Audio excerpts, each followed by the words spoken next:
So you have an Aurora, but what you really want is a Cutlass, or maybe a Prospector. Can you really get to one of those ships with an Aurora? Well, I'm going to talk about if that's feasible, how long that's going to take, and what kind of missions you have to do.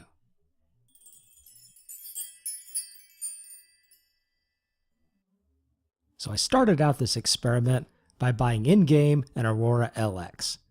Always wanted to fly one of these things. I figured it was the closest to the MR starter package in terms of the amount of cargo and weapons and things like that. And I also really like the extra little bit of style. The red on the wings with the gold trim, it was kind of nice, and you get that little polished leather seat. Pretty cool. But the idea was, how could I really get the kind of money that I needed? Well, right now in game, some of the best missions you can do are the box delivery missions. What is your cargo and destination? Parts and technical crew for the Forest Moon. And the Aurora, unlike a lot of the other fighters and things like that, can carry the hand-carried boxes on board. So that's what I did. I gained up a little bit of reputation and got some pretty good missions. What I did is I did 3 sets of 2-hour missions to try to see how much money I could make during a 2-hour session. Now I'm going to tell you that I didn't actually just press and grind really hard. I played really casual. I talked with other players. I took long trips all the way across the solar system out to Hurston and back. I had no problem with even taking trips landing on the surface of Hurston and leaving, or going out to the moons and leaving those atmospheres, which a lot of people have said take a long time. And it's true that that level 1 quantum drive did take a little while to get out there, but I wanted to really test it. I didn't want to try to do the maximum that a person could do in doing these things.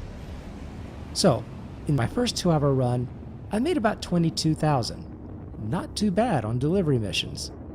That was also including the fact that one of those missions that I did, I diversed a little bit and I decided to do a bounty hunter, and about the time I got there and was starting to shoot, another fella came along with a bigger and better ship and blew my bounty out of the water. So I missed that one and had to go for another bounty mission and killed it.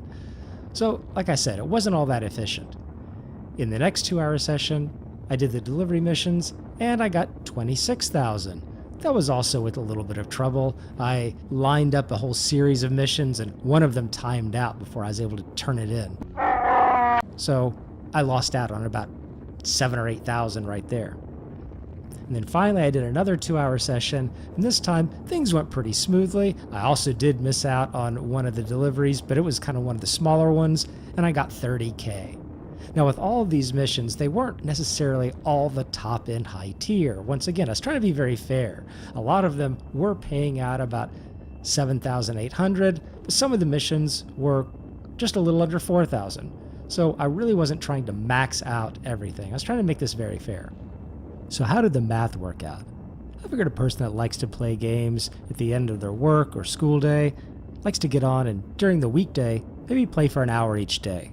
Then on the weekends, maybe a little more intensive, maybe you have a single 3-hour session on a Saturday night, that sort of thing.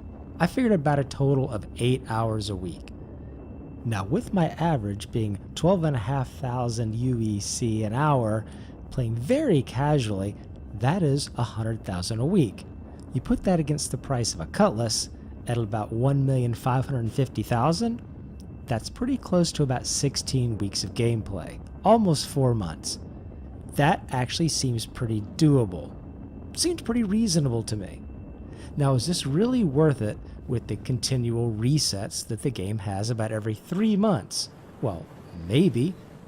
In fact, it could just give you a goal during those 3 months to work that out for yourself and say, hey, can I very reliably do this on a regular basis? But if not, it is something that you could do once the game has more permanence in place. I will emphasize that this was very casual gameplay. I don't know. Fly casual. This is me stopping and shopping for things in the different stores and taking nice screenshots of Hurston and chatting with other players, not really paying too much attention to the maximum efficiency of things. So I probably could have done this a lot faster if I had really paid attention. And I don't really sprint all over the place either. I like to walk. People walk in real life. They don't sprint. So my conclusion is that it is possible to work your way up from that base starter ship up to something like a Cutlass that does give you a lot of gameplay. I hope you liked that video, and don't forget to like and subscribe. Landing complete. Landing complete. Have a pleasant stay.